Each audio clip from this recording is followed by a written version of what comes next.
ഇത് പ്രഥമ ദൃഷ്ട്യ ഇതൊരു ബോംബ് സ്ഫോടനമായിട്ടാണ് നമുക്ക് കാണാൻ വേണ്ടി സാധിക്കുന്നത്.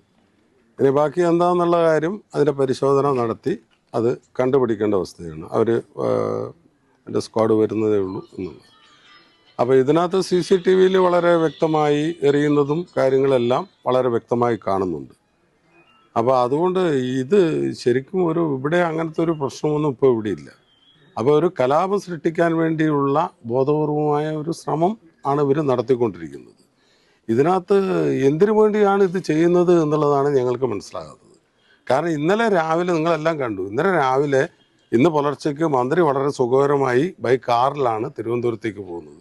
കഴുത്തിന് വേദനയുള്ള മന്ത്രി ബൈ കാറിൽ തിരുവനന്തപുരത്തേക്ക് പോകുന്നു. അതിനു മുമ്പ് അവിടെ വളരെ ICUവിൽ സെൽഫി എടുത്ത് നിങ്ങളെല്ലാം കണ്ടതാണ്, ചാനലുകൾ ദൃശ്യമാധ്യമങ്ങളെല്ലാം കാണിച്ചതാണ്. അപ്പോൾ ഇവരെന്താണ് ഉദ്ദേശിക്കുന്നതെന്നാണ് ഞങ്ങൾക്ക് മനസ്സിലാകാത്തത്. ഒരു കാര്യവുമില്ലാത്ത ഒരു വിഷയത്തിലാണ് ഇവർ ഇത്തരത്തിലുള്ള സമയം. അപ്പോൾ ഇവിടെയൊക്കെ ഇങ്ങനെ ഒരു വിഷയങ്ങളൊക്കെ സൃഷ്ടിച്ച് അതിൻ്റെ പേരിൽ ചർച്ച നടന്ന് അത് വാർത്തയായി യഥാർത്ഥ പ്രശ്നത്തിൽ നിന്നും വഴിതിരിച്ചു വിടുവാൻ വേണ്ടിയുള്ള ശ്രമമാണ് ഇപ്പം നടത്തിക്കൊണ്ടിരിക്കുന്നത്.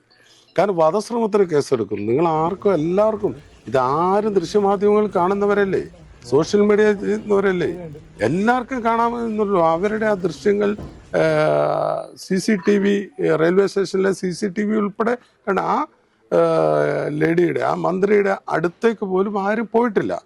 അപ്പോൾ ഇത്തരത്തിൽ പുകമറ സൃഷ്ടിച്ചു കൊണ്ടുവരികയാണ്. അതിൻ്റെ ഏറ്റവും വലിയ തെളിവാണല്ലോ MV ജയരാജൻ പറഞ്ഞ ഗവൺമെൻറ് ആ കറുത്ത കോട്ട് കെടുത്ത ഇവിടെ എത്തി ഈ ഫുട്ബോൾ കമൻട്രി പറയുമ്പോഴാണ് അദ്ദേഹം പറഞ്ഞത് ഇദ്ദേഹത്തെ കഴുത്തിന് മുട്ടുന്നു എന്ന് പറഞ്ഞിട്ട് കാണിക്കുന്നതാണല്ലോ നിങ്ങൾ. അപ്പോൾ അവരൊക്കെ എന്താ ചെയ്യുന്നത്? അവരൊക്കെ പ്രകോപനം സൃഷ്ടിക്കാൻ വേണ്ടിയുള്ള ഒരു ഡയറക്ഷൻ കൊടുക്കുകയാണ് അവർ ചെയ്യുന്നത്. അപ്പോൾ ഇങ്ങനെ അക്രമങ്ങൾ സൃഷ്ടിച്ച് ബോധപൂർവമായ ശ്രമമാണ് CPM നടത്തിക്കൊണ്ടിരിക്കുന്നത്. ഇത് ഒരു കാരണവശാലും അനുവദിക്കപ്പെടാൻ പാടില്ലാത്തതല്ല. എന്തക്രമം നടത്തിയാലും ഈ ദുഷിച്ച ഭരണത്തിനെതിരെ ആരോഗ്യ വകുപ്പിൽ നടക്കുന്ന വിഷയങ്ങൾക്ക് പ്രതിഷേധിച്ചിരിക്കും. അതിനെ തടയിടാനൊന്നും ആര് വിചാരിച്ചാൽ നടക്കില്ല, ഏത് ദേവേന്ദ്രൻ വിചാരിച്ചാൽ നടക്കില്ല. അതിനൊന്നും പിണറായി വിജയൻ ആ കലവങ്ങ് മാറ്റിവെക്കുന്നതായിരിക്കും നല്ലത്.